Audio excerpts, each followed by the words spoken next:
पाहुयात पुढची बातमी। बच्चू कडूंच्या अन्नत्याग आंदोलनाचा आजचा तिसरा दिवस आहे। भरत गोगावले आणि योगेश कदम बच्चू कडू यांची भेट घेणार आहेत। मुख्यमंत्री देवेंद्र फडणवीस यांनी मोबाईलवरून संवाद साधलाय। दिव्यांग आणि शेतकऱ्यांच्या प्रश्नावर किल्ले रायगडच्या पायथ्याशी अन्नत्याग आंदोलन करणारे बच्चू कडू यांचं आंदोलन आज तिसऱ्या दिवशीही सुरूच राहणार आहे। आज मंत्री भरत गोगावले आणि योगेश कदम बच्चू कडू यांची भेट घेणार आहेत। शनिवारी जिल्हाधिकारी किशन जावळे यांनी बच्चू कडू यांची भेट घेतली होती। यावेळी मुख्यमंत्री देवेंद्र फडणवीस यांनी बच्चू कडू यांच्याशी मोबाईलवरून संवाद साधलेला आहे। एप्रिल महिन्याच्या पहिल्या आठवड्यामध्ये दिव्यांगांच्या प्रश्नावरती बैठक आयोजित करण्याचं यावेळी निश्चित झालंय। दरम्यान बच्चू कडू यांच्या प्रकृतीमध्ये बिघाड होत असल्याचं दिसून येतंय। त्यांच्यावरती लक्ष ठेवून असलेल्या डॉक्टरांनी हे सांगितलंय। बच्चू कडू यांच्या आंदोलनाचा आजचा तिसरा दिवस।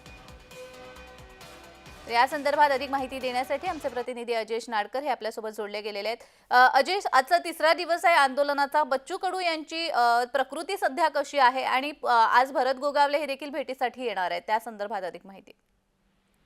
जान्हवी, दिव्यांग आणि शेतकऱ्यांच्या प्रश्नावर रायगडच्या पायथ्याशी पाचाड येथे बच्चू कडू यांचं अन्नत्याग आंदोलन सुरू आहे। आजचा तिसरा दिवस आहे।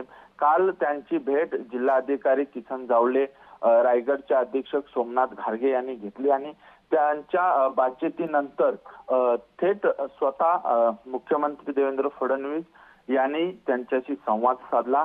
एप्रिल महिन्याच्या पहिल्याच आठवड्यात दिव्यांगांच्या प्रश्नांच्या बाबत बैठक लावू आणि आपण सविस्तर यावर तोडगा निघेल, काय मागण्या कशा पद्धती असतील यांच्यावर सविस्तर चर्चा करू असे आश्वासन स्वतः देवेंद्र फडणवीस यांनी त्यांना दिले। मात्र आजचा तिसरा दिवस आहे। कालच त्यांची जी तब्येत होती ती खालावली होती आणि त्यामुळे डॉक्टरांनी उपचार घ्यावी अशी विनंती बच्चू कडू यांच्याकडे सातत्याने डॉक्टर करत होते। मात्र बच्चू कडू या विनंतीला मान्य करत नाही। अन्नत्याग आंदोलनाचा आजचा तिसरा दिवस आहे। मंत्री भरत गोगावले आणि मंत्री योगेश कदम या आज त्यांची भेट घेणार आहेत। त्यांच्या ज्या प्रश्न आहेत दिव्यांग आणि शेतकरी यांची माहिती बच्चू कडू त्यांना देतील आणि त्यानंतर भरत गोगावले हे काय आश्वासन देतात हेही पाहणं महत्वाचं ठरणार आहे आणि त्यांच्या आश्वासनानंतर बच्चू कडू काय पुढची भूमिका घेतात हेही पाहणं महत्वाचं ठरणार आहे। त्यामुळे अन्नत्याग आंदोलनाचा आजचा तिसरा दिवस आणि अत्यंत हा महत्वाचा दिवस असणार आहे। अगदीच धन्यवाद अजयेश दिलेल्या सविस्तर माहितीसाठी।